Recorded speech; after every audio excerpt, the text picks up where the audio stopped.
Hello, Kingstowne Communion. My name's Richard Eggum. I'll be reading chapter 36 from the book Good Enough.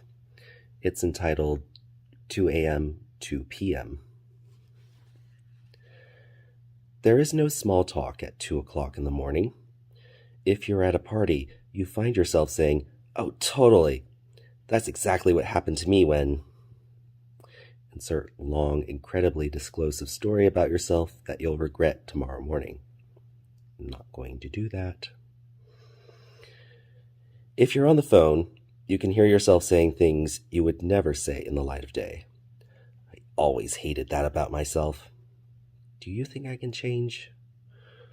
And why didn't anyone tell me that my face can't sustain the wow factor of bangs?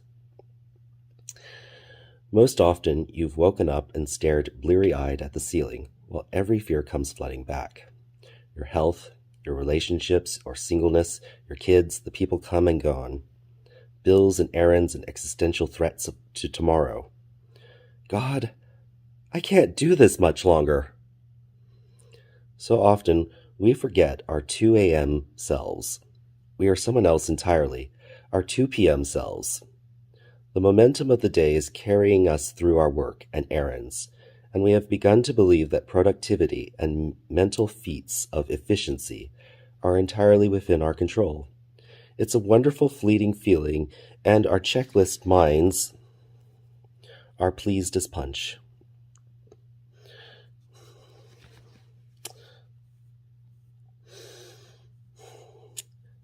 The iPad flipped from vertical to horizontal, so I lost my place. We are unstoppable. We can survive multitasking. Bring it on, universe. I'm ready. There was a long stretch of time when I was entirely a 2 p.m. person. I was young and clever and ignorant of the way that we have stretches of wholeness and one of fracture. I was young and clever and ignorant of the way that we have stretches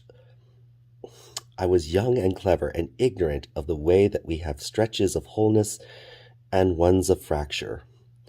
I had not entirely realized a hard truth of living, that for many people carrying on for days and weeks and months will feel like an existential struggle to simply keep living.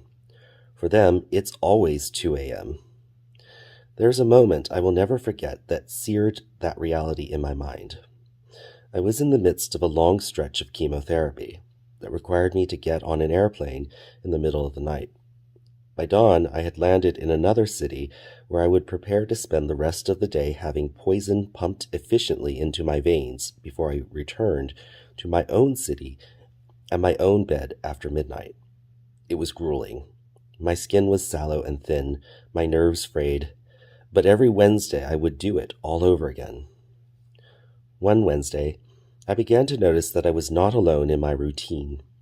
In the Atlanta airport, in a sea of strangers, I started to see familiar faces. A woman and her 2 kids curled around her feet, sleeping on their coats. Another family dragging their belongings around in luggage, hoping, I'm sure, they would look like they too had stepped off a plane.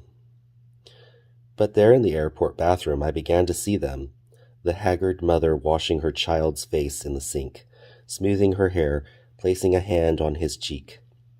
They were sleeping at the airport, trying to find the resources to get their children to school on time and to face another day.